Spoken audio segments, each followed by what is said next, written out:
How would you like to learn how to cook Kalua pig without digging a hole in the ground? We're gonna do it in the crock pot.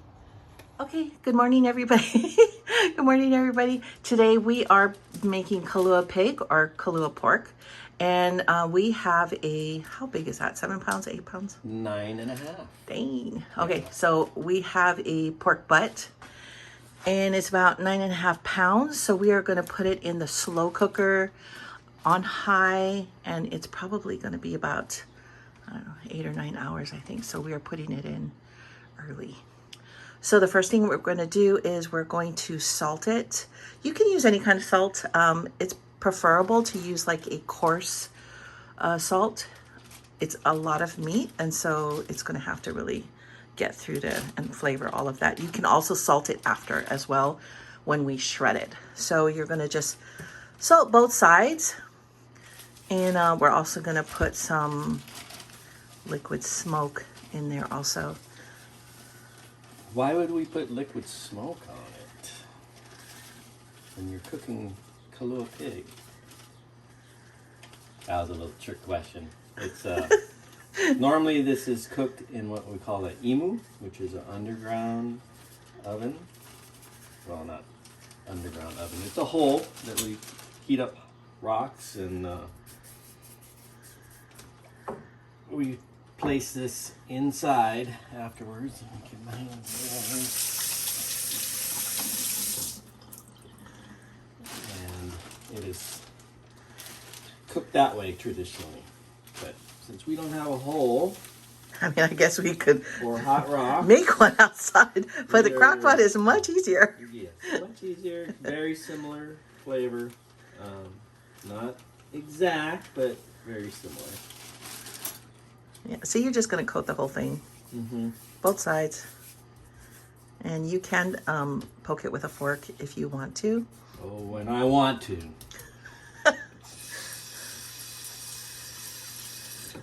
Another thing that is a little confusing sometimes, people, when you get this, so why do we use the butt of the pork? And it's just the way it's what it's called. It's actually a pork shoulder, butt. So. Oh, he's got jokes today. Oh yeah, it's early over here. All day. So. All right, I have sufficiently killed the part. It is not alive anymore. I'm going to. No, you need to pour liquid smoke. So you're going to use about. Do you want me to do that inside? You can. Here? You can. I think that would be a better. Okay. Solution. Oh, that thing barely fits. I know. Okay, another rinsing it.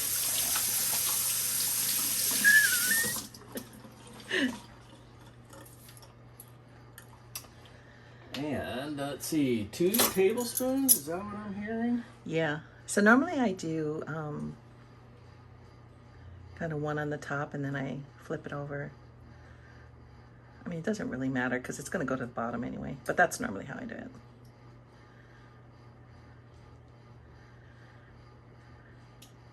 This whole pork is going to kind of cook down. Yeah, you're going to know when it's done because when you test it, you're going to be shredding this. So when you take your fork and you start kind of pulling it, as soon as you can start pulling it away easily with the fork, then it is done.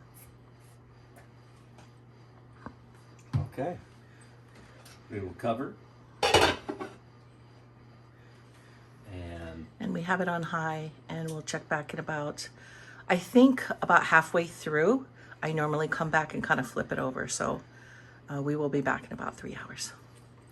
It's been about 4 hours and it is bubbling pretty good. All right, we're back. It's been about 4 hours. It is got a nice rolling boil going to it. So we'll take the lid off and give it a. It's not pulling away, but it's getting cooked pretty good here. It's pretty soft. But what we're gonna do is roll it over, get the other side nice and cooked. It has plenty of moisture in here, so we didn't have to add anything, which is nice. We'll go ahead and turn it over. I got my hand forks. These are handy, especially later on when we go to shred it. Let's see if we can get this without getting splashed.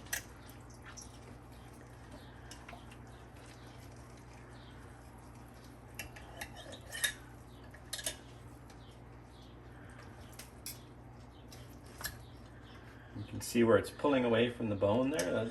I mean, it's cooked, but we want it to be able to shred. And that's it.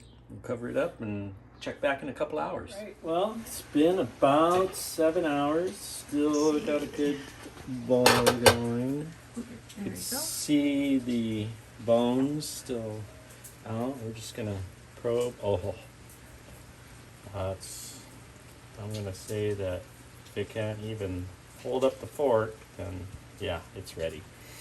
Okay. So there we go.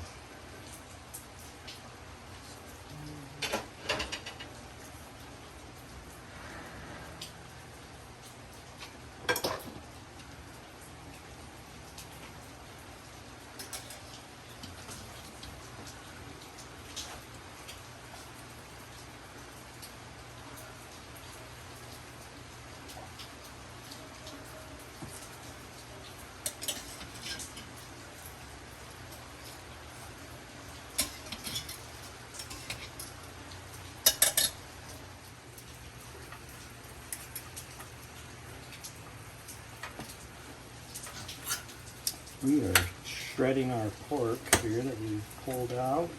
It is very nicely done. What we'll do is we'll add a little more salt to it once we're done. That's our shoulder bone. And that we're gonna just toss.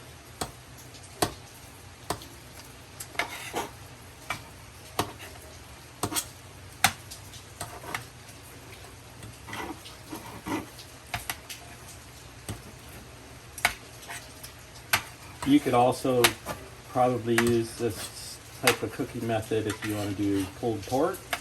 And all you gotta do is mix barbecue sauce in with it.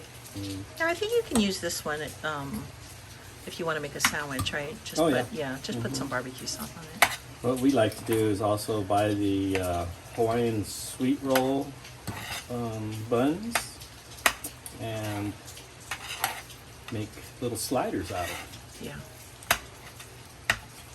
Okay, you'll finish that and then we'll come back. All right, we have it shredded all up here pretty nice. We're gonna once again go with the Alai sea salt. Hawaiian salt. Yeah, Hawaiian salt, which is a sea salt.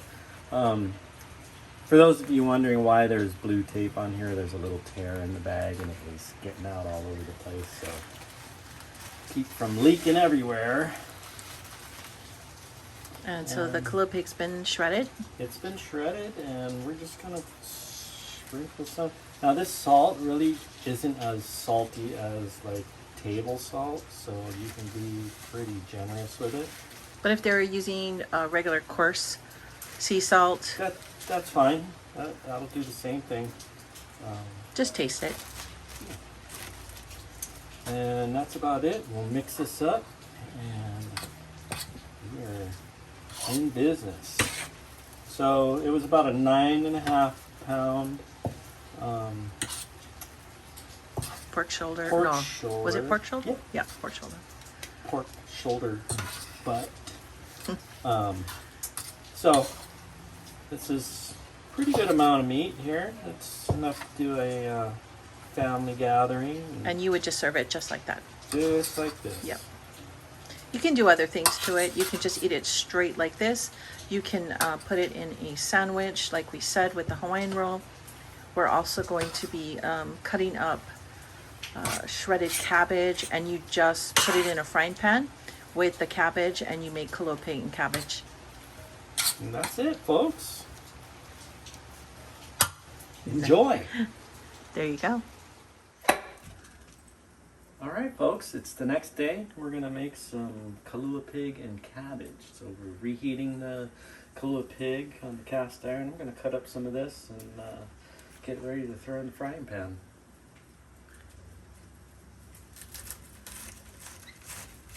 All right, time to add cabbage. There we go. We will cook this down a little bit, incorporate it. Add some shoyu or soy sauce in a minute.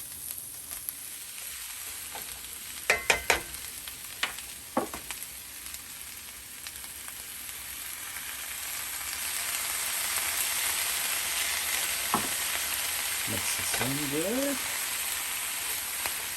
And let that cook down a bit. Alright, we're just about done here. The cabbage is softened and glossy, and looks like we're almost ready to eat. All we need now is some, put this over some rice, and we're good to go. Good job. Kalua pig and cabbage.